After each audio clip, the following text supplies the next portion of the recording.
So SIMMONS EDECO is a global energy solutions provider focused on drilling operations in partnership with onshore producers in Mexico. And Cordax provides innovative formation evaluation solutions using data analytics and logging while tripping tools. So enough about me. We're all here because the wealth of opportunities and amazing resources within Mexico. Specific to onshore oil and gas resources, the rock's great.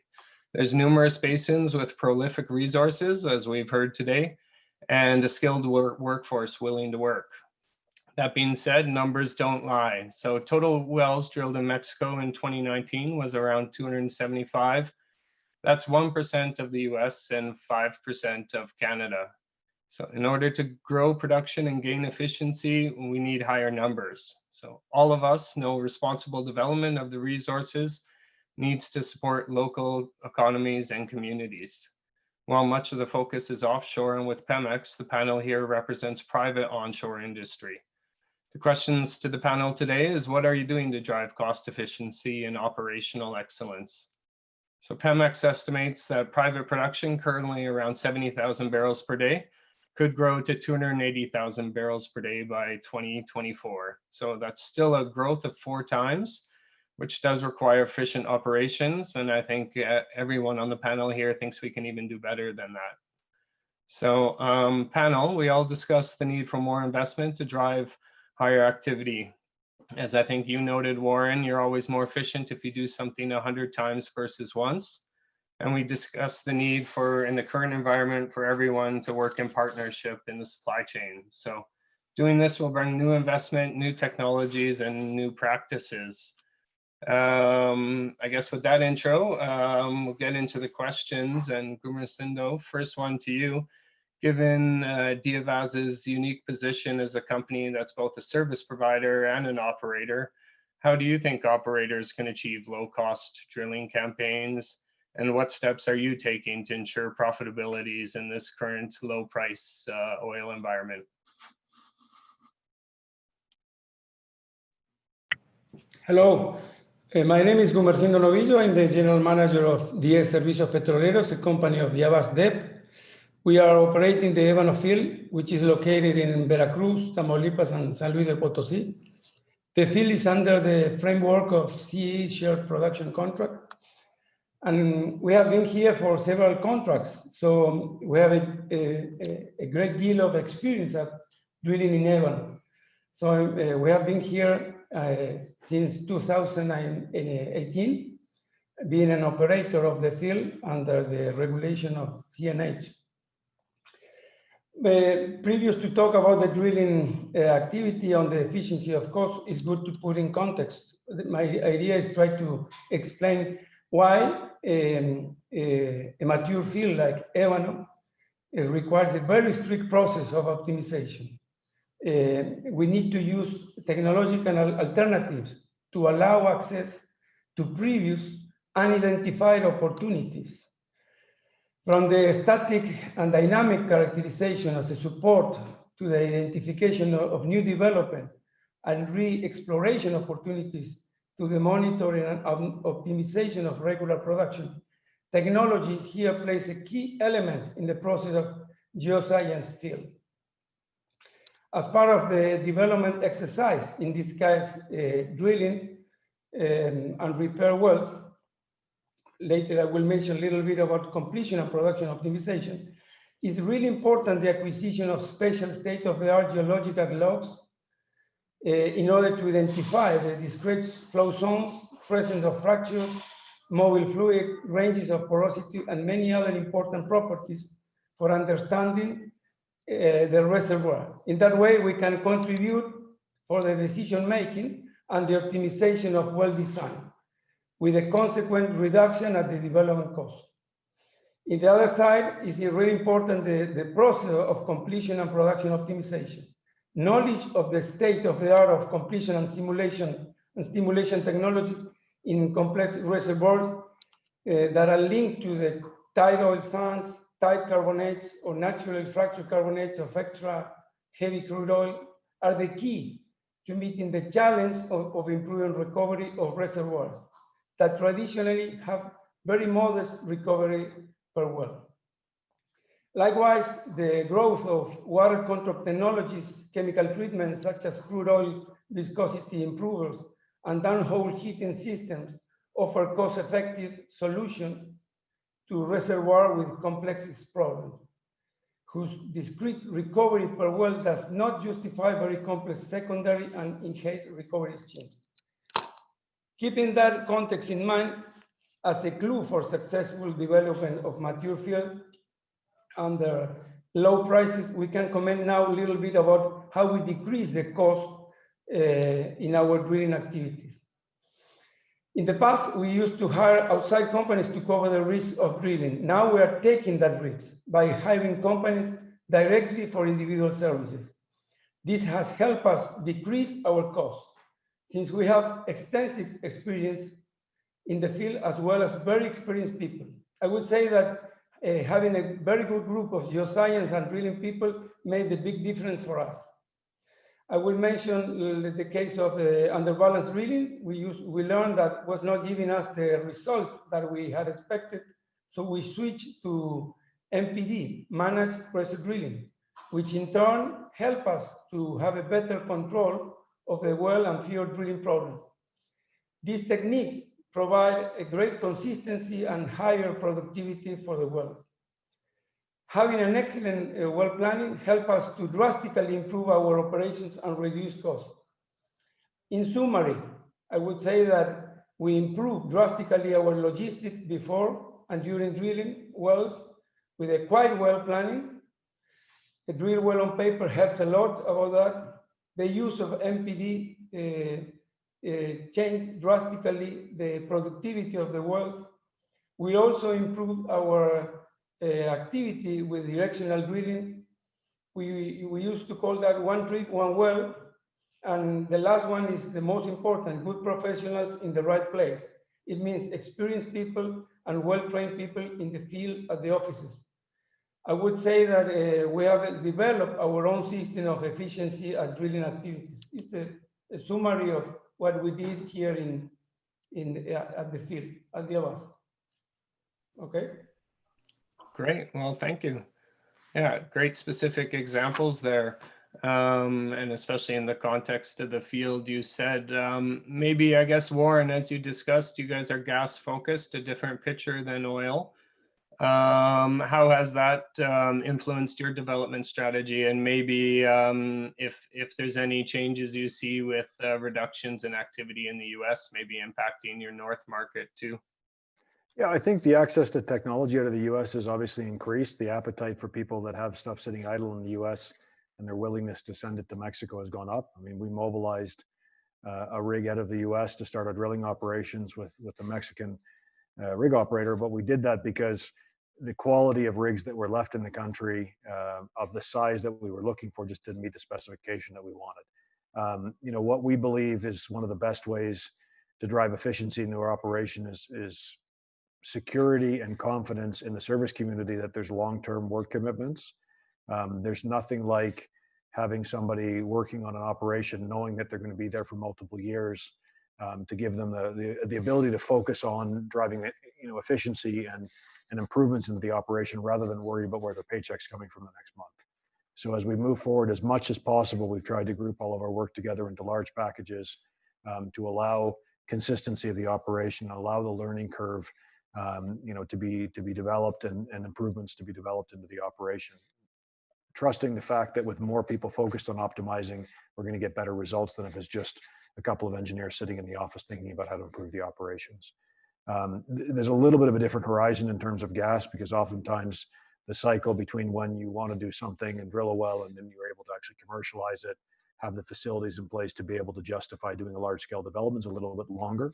But other than that, I mean, a lot of the stuff that Gumersindo talked about with respect to looking at all the details and how you can use technology to unlock value is better. I think one of the challenges we face as an industry in Mexico is there had been a very robust history of integrated service contracts, with Pemex particularly moving a lot of the work out to the service companies and allowing the service companies to look at the whole operating process.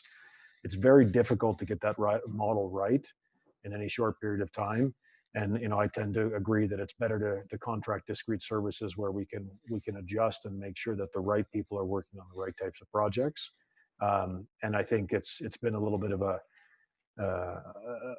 maturity that needed to come back in the industry to understand that because Pemex did something one way, it doesn't necessarily mean that it makes sense for a smaller operator. Great, good discussion, especially we hadn't discussed that yet around integrated or not, and maybe at the end when we have some more time, we'll go back to that and ask you as well, Jose, about that. But in the meantime, it's not just about the lowest price, as you guys noted, it's the whole package.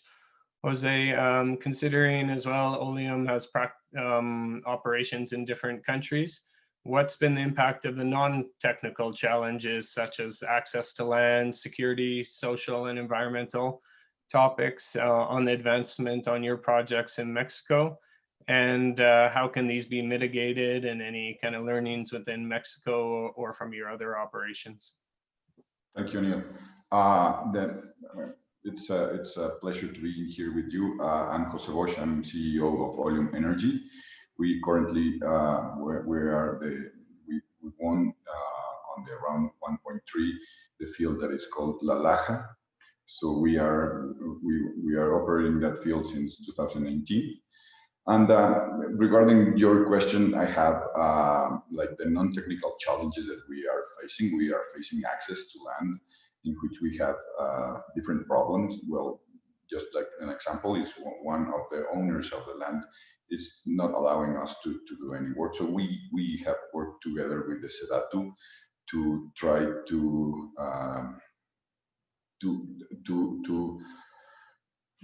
do something with that. We have been working nearly a year and we haven't got any results.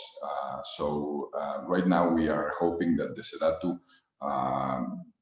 works a little harder on this to help us make the rule of law in the way that they must do. On the security part, we have been facing the legal certainty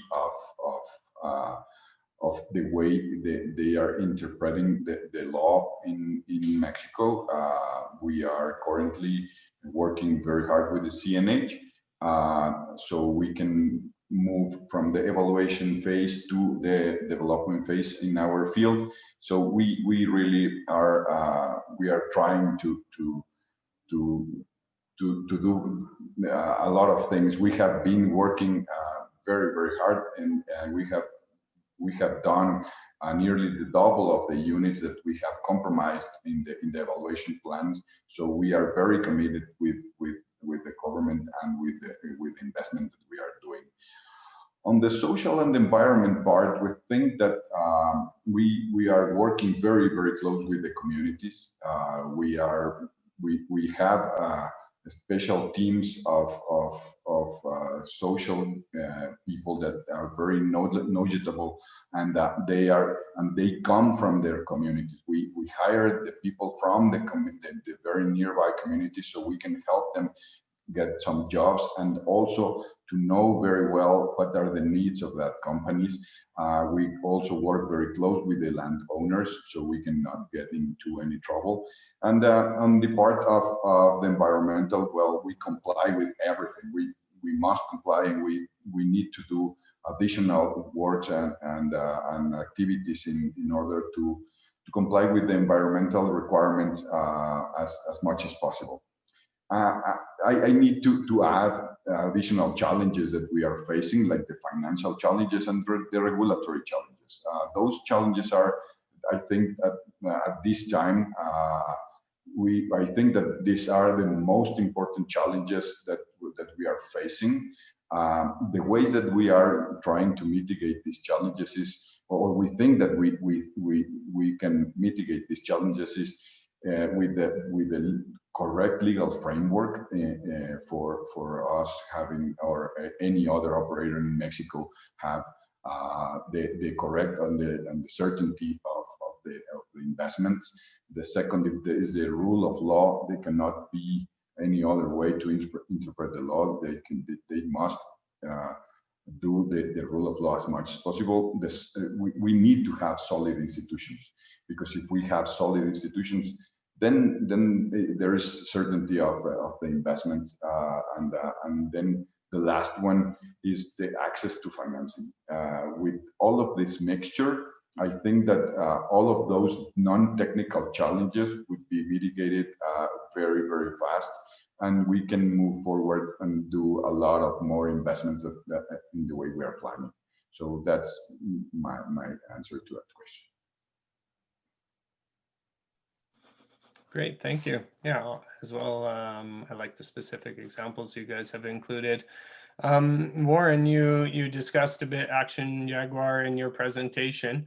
Any related examples that you can provide from your last drilling campaign, or maybe past experience? And I guess just building on, you know, both you and Jose we're discussing the need about the local community involvement and just building that capacity, which yeah, we're all supportive of. So curious your thoughts on that. Yeah, our experience has been, you know, it's been interesting because, you know, Pemex was in some ways visionary in what they were doing in the 70s and 80s in terms of infrastructure investment, particularly in the southern half of the country. You're hard pressed to find a small community anywhere in the southern areas where there's operations that doesn't have a school or a hospital that was built by Pemex. But that space got somewhat abandoned, and it became more about just kind of maintaining access to be able to operate. And for us, our understanding of the right way to engage with communities has really been revolutionized over the last couple of years, where it used to be about treading lightly, and now it's about communication. It's about spending a lot of time talking to the communities and understanding what their needs are, understanding how we can assist them, sharing with them what we plan to do, asking if they have any concerns about it. And in the engagement, like Jose mentioned, of having people that work for us that are from the communities and understand fundamentally the challenges that the communities are facing is key. You know, we were very pleased that we were able to mobilize a rig across the border in the beginning of the pandemic and be up and running and operating in 8 days. And it speaks to the fact that the communities knew exactly what was going to happen, because after only passing through these communities with pickup trucks going out to monitor existing producing wells, to suddenly send, you know, 70 or 80 heavy trucks with the rig moving through the communities. If we hadn't laid that groundwork, it almost certainly would have been a recipe for problems. You know, one of the things that we've learned from the Jaguar Foundation is there's no one solution that works for everybody, and most of this is around a fundamental error in the concept of how to engage. This isn't just about fixing, you know, an immediate problem. Sometimes there are simple solutions that can buy some goodwill. This is about becoming a member of the neighborhood where you're going to live for the next 30 years. And the types of investments that we now make are very much focused on, if the community prospers, we will prosper. And if the community feels like they're prospering in part because we're there and we make the community a little bit better, it just completely changes the dialogue. And as a result, you know, it's all about, for us, getting way ahead of the operations and engaging with the communities a long time in advance, when there's no time pressure, when we can do things in a manner and in a form that they're comfortable with, and talk about education and talk about the things that we're good at. You know, there are some things that we know well how to do, particularly education, because of a sister company that is owned by the same group of people. There's other things that we don't know how to do, but maybe we can put them in touch with someone that does. So to us, it's the key is communication, working proactively with the communities, and understanding that the communities can ultimately be a solution for a lot of challenges that we face in the industry. It's much easier to operate in areas where there's security risk if the communities want you to be there. It's really hard to operate if the communities don't want you to be there, and you also have all the other factors that affect our operations in Mexico. Great, thanks. I think we've got some follow-on questions on that, but we'll address those near the end. So really, at the end of the day, obviously, we've got to all operate safely and efficiently in those communities. Otherwise, and no matter what those discussions are, right, we have to do a good job. So Jose, you already provided some non-technical challenge that required solutions. What about the main technical challenges you've had in onshore? and how have you worked with suppliers and your service providers to implement solutions? And maybe you can just touch on your approach to integrated versus not, since Gumersindo and Warren weighed in on that. Sure, Niels.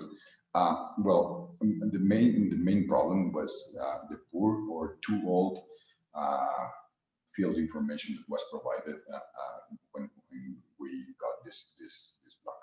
So we had to make a lot of investment in order for us to get the much better information about the field. We did the seismic and a lot of other studies in order for us to know whether exactly to do the drilling and to try to obtain as much as possible of the production. Another challenge is because of it's easier to operate in a more mature markets like in the US and let's say Colombia, because of in Mexico, because it's not a mature market. It's because it's very close. The opening of the energy reform, the lack of services for oil companies is something that it complicates the operation for us too, because the only other company that has services like transportation and storage for oil is Pemex. So then you have to rely us as a small oil company to only with Pemex. So that is not the best way to operate.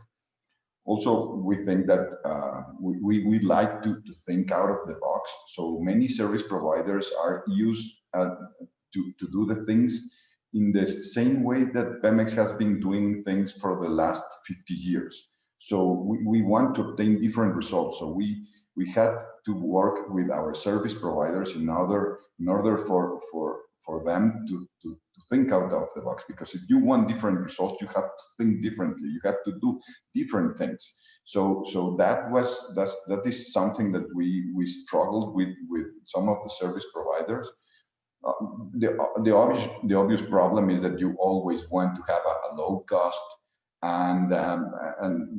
but without compromising the quality of the services that the service providers are giving to you. And as Warren said in his previous presentation, the alliances that you can do with the service providers, that you don't see them as a service provider, but you see them, and I'm going to quote Warren, as partners. That's the best way to operate. That's the best way to operate with the service providers. Because these alliances will allow you and will allow your service providers to understand the way you are operating and the way you want things to be done. And when you are in struggle, because with the oil prices and with the COVID, we all struggled with payments and with the money, because we don't get paid from Pemex. So at that point, these new partners, understood our problems and said, well, let's work out it together. And it has been a very good way of working with these new partners. We have been very successful in doing that, and every new service provider is very happy to work with us, and because we have been fulfilling our name and our commitment with them as much as possible. So that's for me, that's the main idea of how to solve the technical and operational challenges of operating in onshore. Great, thank you. Gumersindo, you mentioned a few technical items even at the beginning there, but maybe can you elaborate on that? What have been the main technical and operational challenges that you've had, and what have you done working, I guess, maybe within your internal system, but also with external suppliers? Yes, I agree with Jose. some of the most important challenges we had to overcome here were the limited availability of services. The companies at the area of the project really were not ready. So even though we have been here for several years, we had to train the subcontractors. We used to work with Fundes, Secretary of Energy, Pemex, and Diavaz to develop suppliers in the area. We can mention several things related that might sound funny, because we need to help suppliers in order to provide services that will require a specific time. There was a case of a laying pipe, a company that lay pipes. We had to instruct the crews of the subcontractor in order to make the right work with a technical requirement, specific technical requirements. Several things like that were happened during our operation. Well, I would say that the company that is now giving us the operational maintenance at the field, his staff today is very different from the staff that they used to have at the beginning of the contract. So our own people is helping subcontractors to be better service companies. The big problem is that once we did a good job at doing that, is the energy reform puts the DACs and the guidelines, and that promotes a different standard that requires subcontractors have a higher level compared that they have in the past, in order to satisfy all the obligation of the CEE. Now we have we are supposed to go through authorized third-party opinions. There is a constant supervision by others to the fields.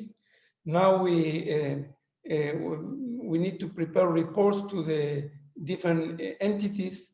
For instance, SACISOPA, ERPs, engineer reports. The methane emission report is very special. It's a very specific case that it was a big challenge for us. There was no availability of companies to provide the methane emissions diagnostic service at reasonable cost. That represents an obligation for the ASEA, so we had to develop our own, develop the activity by ourselves. And finally we developed this service with our own people. Additional thing is the measurement of hydrocarbons. That represents a big change.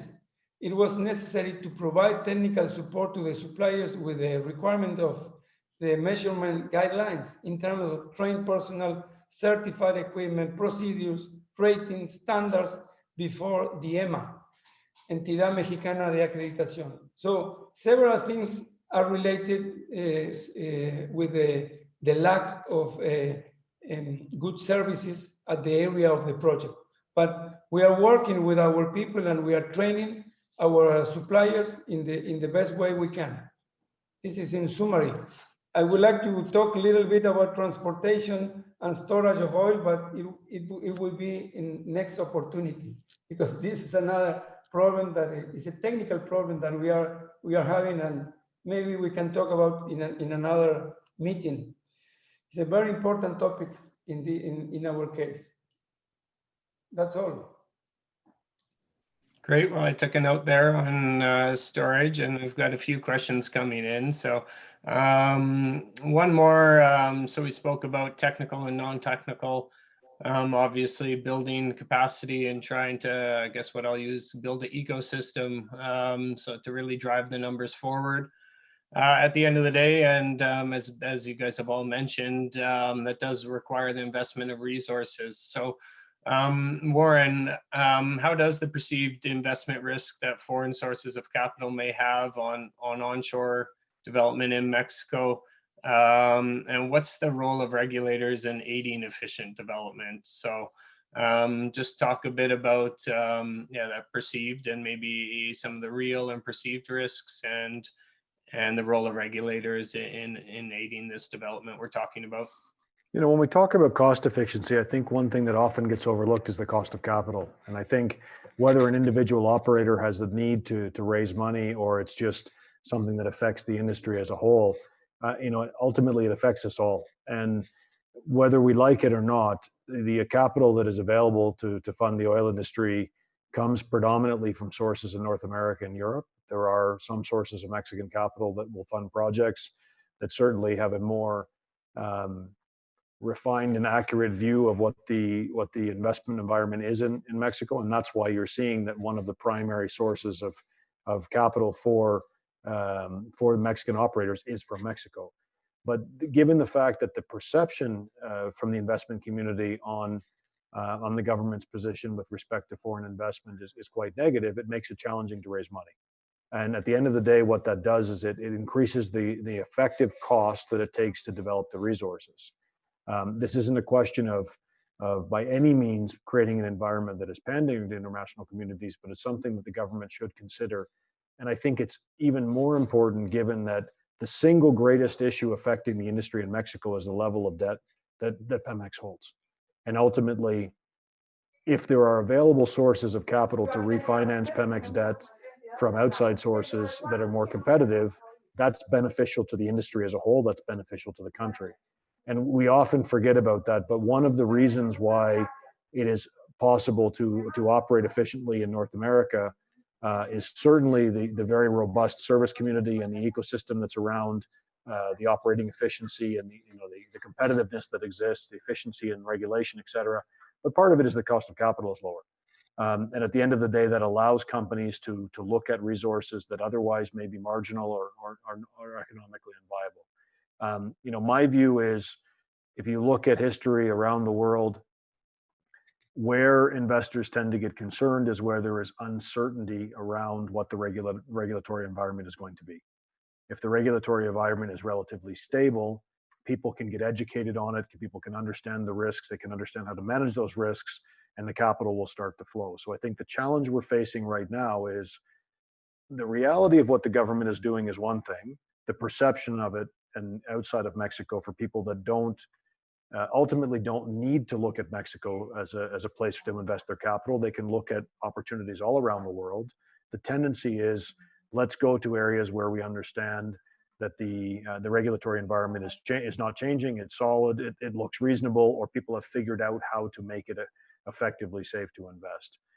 I actually don't hold the view that the particularities of the regulatory environment in Mexico are difficult to deal with. I think the problem is there is a perception that they could change, and that is what is driving the difficulty in raising capital. And it is an issue, and I think governments around the world have ignored this issue at their peril, and countries that have managed to put together regulatory environments that are considered to be acceptable or stable enough for investors to invest reap the benefits, that the cost of capital comes down, it makes it more efficient to operate, and at the end of the day, the result is there's more activity, there's more production, there's more royalty revenue for the government, and that's good for everybody. I mean, would we rather see an extra 5% on all the operations going to pay the cost of capital, or generating profits which ultimately result in tax revenue for the government?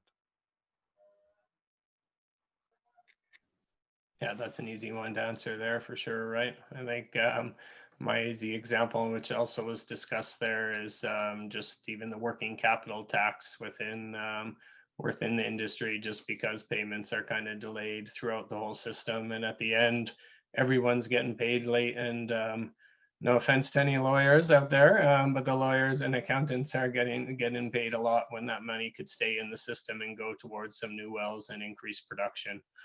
For sure. And as noted, like it or not, that capital can move around, and any capital will be helpful for sure, right? Private and public. I think unless Jose or Gumersindo, you want to add into that, we were going to go into some of the questions, and then you'll get some time at the end as well for some closing remarks. So maybe just to add to Warren's comment, I think that's the way the capitals are watching in Mexico is they are waiting until everything settles down, and they, as Warren says, they understand and they have the certainty of the relation here in Mexico. Then until then, I think that it's going to be very difficult to obtain financing from outside of Mexico because it's currently an unstable, at least in a perception. Maybe the law is still there and all of the regulations are still there, but the thing that maybe the way they are talking about the things that they want to do, maybe is holding these capitals to flow to Mexico as we want to have financing. We are looking for financing, but we are looking for financing here in Mexico on the development banks of Mexico. So because they already, or at least they hopefully know what they are going to do in the future, but really that's something that we need to take care as Mexico to give certainty to investors. I agree with everything, so nothing else to add. Thank you. Great. Yeah, well, it does sound like we're all trying to move it forward, right? It's just figuring out how to get that critical mass. I guess maybe there's some questions around suppliers, but I might ask, there was one, sorry, I'll just try and find it here. It was in regards to, have you used any online tools for outreach with communities? And yeah, how do you make use of online resources to better interact with communities surrounding the producing wells? So I might leave the floor open. I think Warren, considering you have the association with the education company, you probably have to answer, but Gumersindo, do you want to start or? Please say it again. How do you make use of online resource to better? Yeah. Say it again, please. Have you been using online resources to communicate with communities around your operations? So have you moved more online, and maybe especially because of COVID, or have you you're still in the community, so focused more on the face-to-face? No, we are not using, not yet, we are not using any online resource to interact with the community. We only use the face-to-face interaction. Mm-hmm. Warren, have you guys been using any? We're just getting started. It's been pretty limited so far. I think when you talk about some of the more remote communities, their access to internet is very limited. And one of the asks that we've had at times is, we've got schools where we've got the ability to execute, educational solutions, but it all requires connectivity to be effective. We have done some of the first negotiations with landowners remotely. That's, we're all learning how to do video conferencing to replace what used to be face-to-face meetings. It's just getting started. But what we do believe going forward is that, we want to be able to make sure that the communities have access to the internet, make sure that they have access to educational solutions. There's so many educational solutions that are free, that are available as long as you know how to access them. So going forward, we expect it to continue. We are developing a portal that will allow people to see all of our operational updates, and make that publicly available. So, the communication can be not just us proactively going out and speaking to communities, people can come and look for us. And we're in the final stages of implementing a supplier portal where people can, come online and look at, what we have available. What has been extremely effective is recruiting.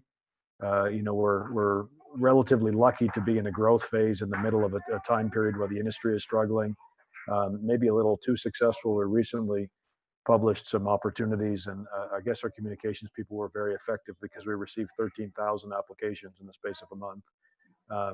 So we are seeing at least the educated workforce is very actively taking on digital interaction, replacing interviews, onboarding processes with everything digital. With the communities, it's still nascent, and it's something that we want to be part of a solution going forward. Ultimately, if a kid grows up accessing the internet in a small community in a remote part of Mexico, they're much more likely to have access to ideas and opportunities going forward.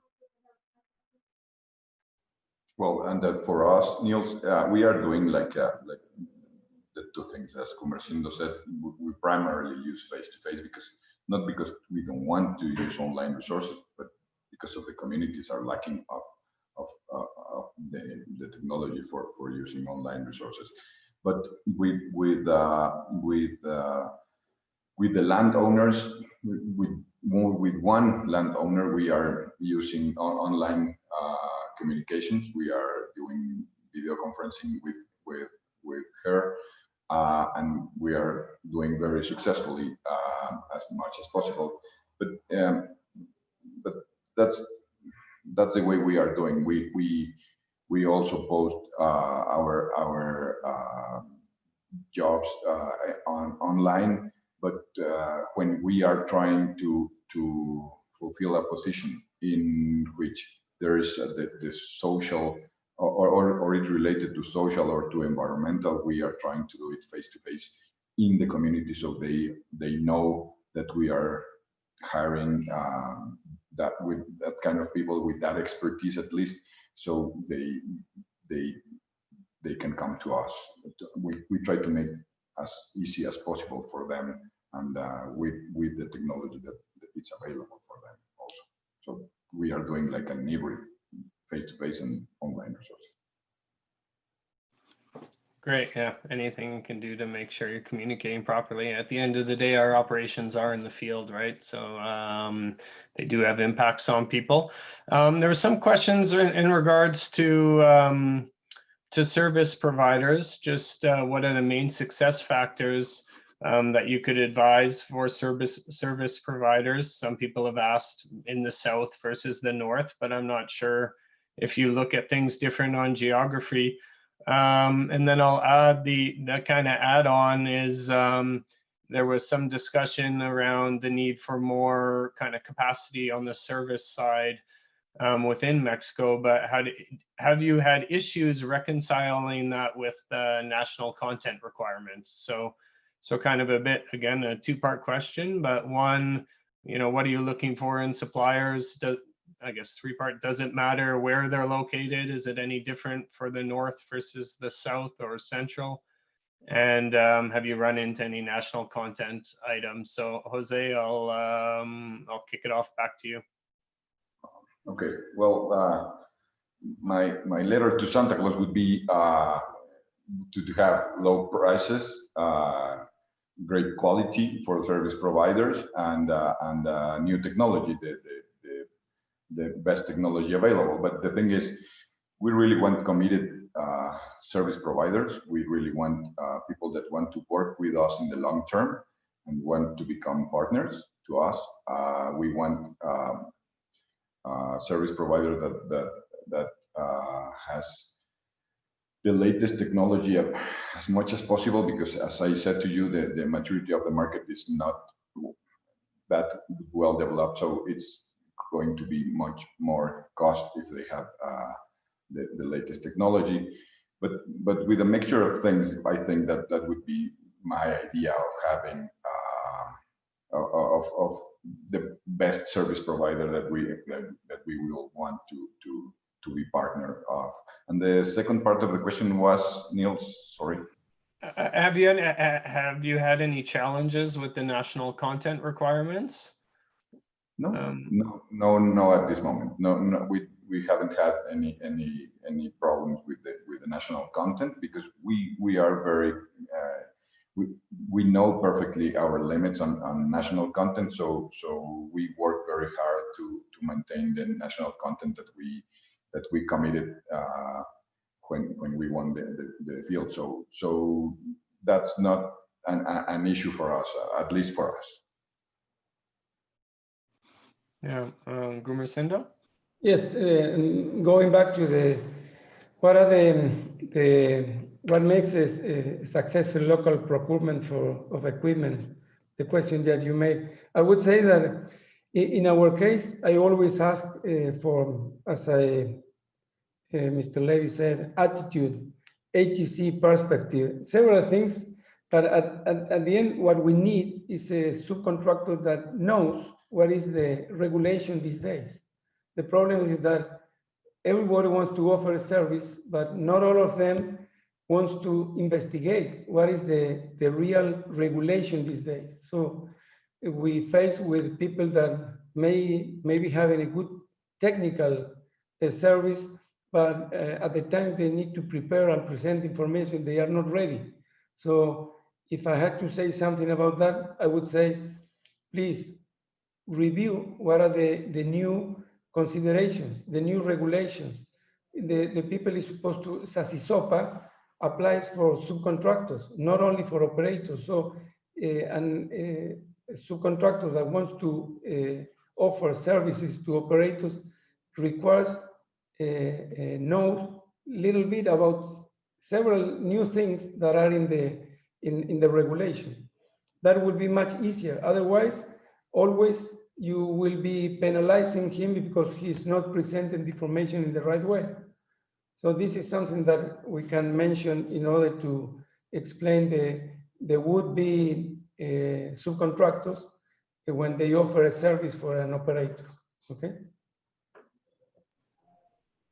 Warren, did you want to add anything else? You did speak a bit about it before as well. Yeah, no, I think the issue in Mexico is that the service industry is very robust, but really focused around offshore. So when you look at the capabilities that are present, and you compare the capabilities in the offshore segment versus international standards, and then you look on land, there's a huge difference. And I think part of the problem is, you know, 2014, most of the land-based activity slowed down, if didn't stop altogether, and capacity that was available here, obviously anything that was mobile migrated to the US. Because at the time the US was very busy and you saw a lot of good rigs, a lot of good equipment leave the country. And unfortunately, a lot of the people as well either left the industry or left the country. I think the challenge we face is much more around the mindset and the history of a combative relationship between Pemex and the service suppliers, and trying to break that paradigm into being more cooperative. And you see it all the time. We've done sessions with our service providers where we've said, no, really, we want to know what you think, and we want to know what we can do better to make your life better. And they at the beginning, they think we're lying to them. We think that it's a trick to be able to lower the cost. And the first time we ever did a supplier engagement event, which was far more social than it was technical, at the beginning, everybody that was there to a person thought that we were going to ask for discounts, that the plan was to get everybody together to beat them up collectively. And when we didn't do that, it kind of created or started to create a new relationship. The national content isn't really an issue. There's a fine line where if countries demand a too high degree of national content, it really starts to limit the access of technology to the oil companies, and that's a problem. It's not an issue in Mexico. The levels of requirement that we have in the contracts are manageable. You need to be prudent and responsible about how you hire and engage your service companies and pay attention to it, which is fine. But it isn't a challenge to be able to meet the requirements.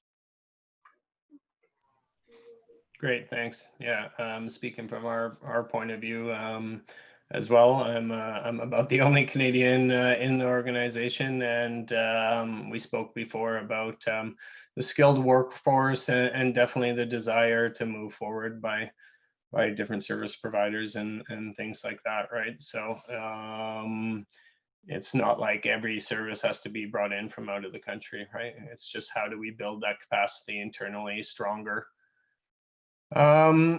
That's I guess kind of there's a question brought forth that I'll maybe use as an intro to your closing remarks.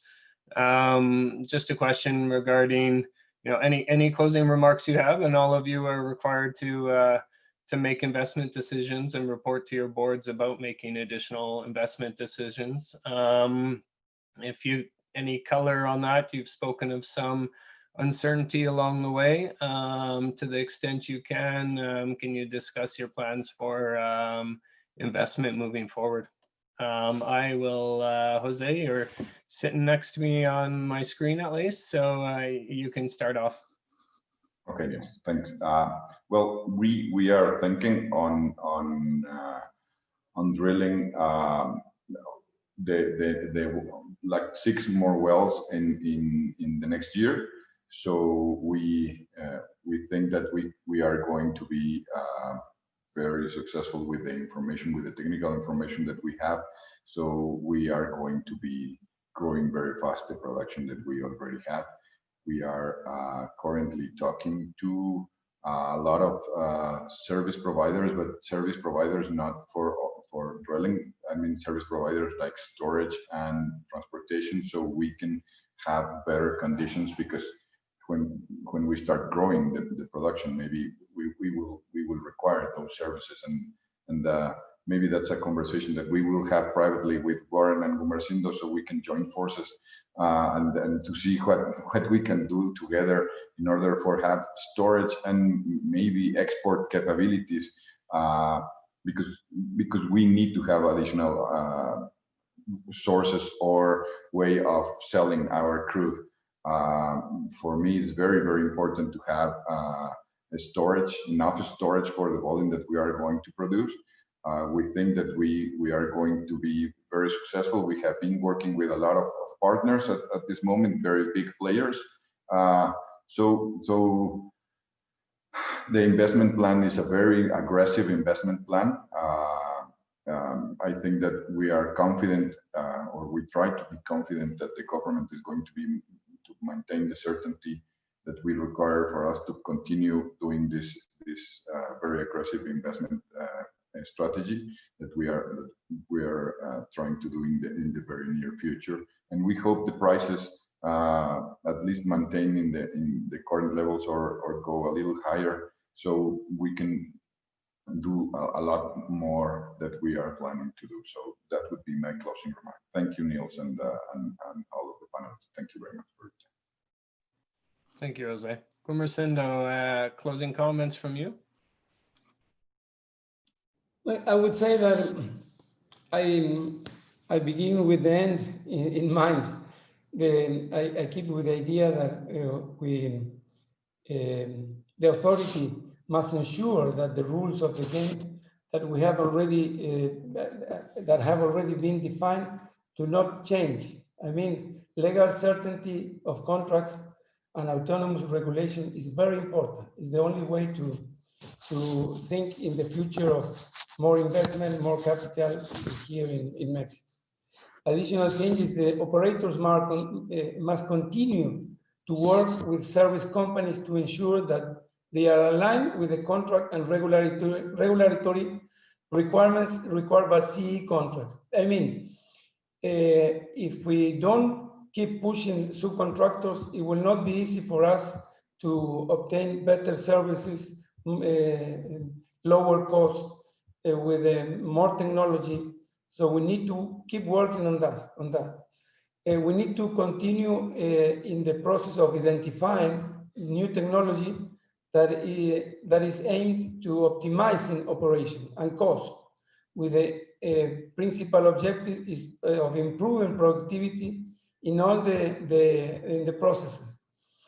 Again, the technology is the clue. These days is a big difference. The big difference. If we keep working on technology, technology would be applied not only for operation, even for administration.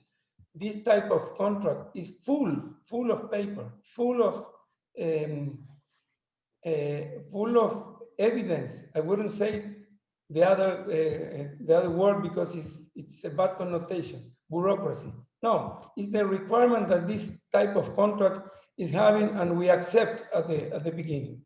So, but we need to keep working with a different system, different methodology, different way of working in order to decrease this amount of evidence that is required for this type of contract. And finally, I would say that in our case, it functions really good. We have been here for more than 10 years in this Ébano area, and we need to keep an excellent relation with the community. That is supposed to keep going in the same way, and we need to develop and we need to maintain this relation in order to be sure that the plans, the annual plans, can be performed in the right way at the right time. So this is a summary related with what we talk. I would add something else that is related with have the right people in the right place in each company. Otherwise, you will be having a risk of not understanding some regulations that is having now. We might be penalized. I mean, it's not a matter of having just a structure. You need to have a structure with the right people in the right way, in the right place. It means train.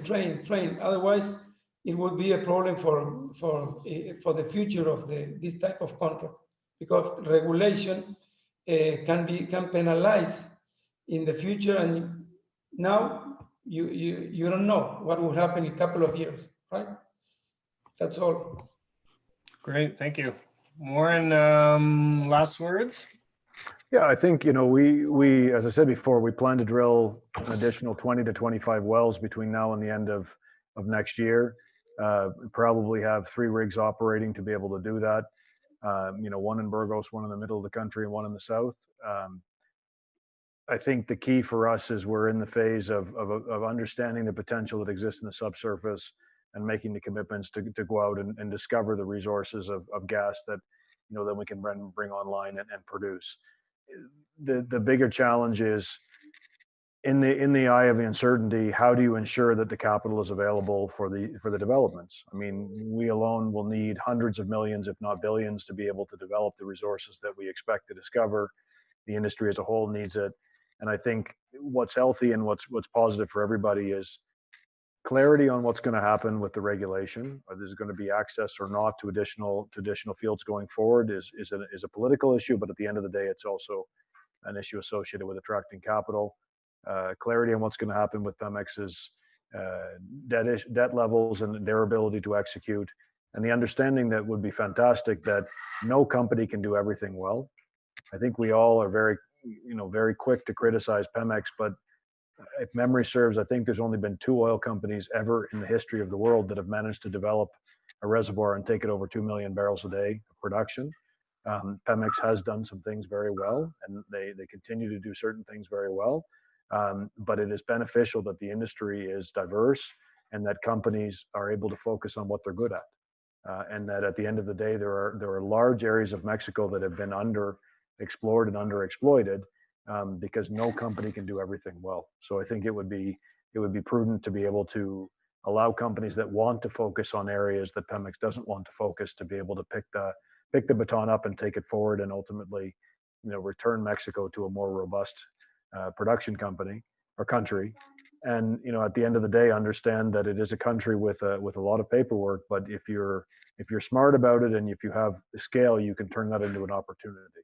You can use all the permits and all the paperwork we need to file with the government can become a fundamental part of the way you do business and actually strengthen your processes. It takes a while to get your mind wrapped around it, but I think there are ways to work effectively in Mexico, as the 3 companies here or the 4 companies here on the panel have shown. And at the end of the day, it's in everybody's best interest that we do things the right way. And we have an industry that is attractive for everybody to want to invest in, and it continues to be a key part of the Mexican economy going forward. Great. Well, thanks to everyone on the panel and the Mexican Oil and Gas Summit. I think normally I'd be the guy in between you and drinks, so I'll leave it with that and pass it off to the summit. Thanks, everyone.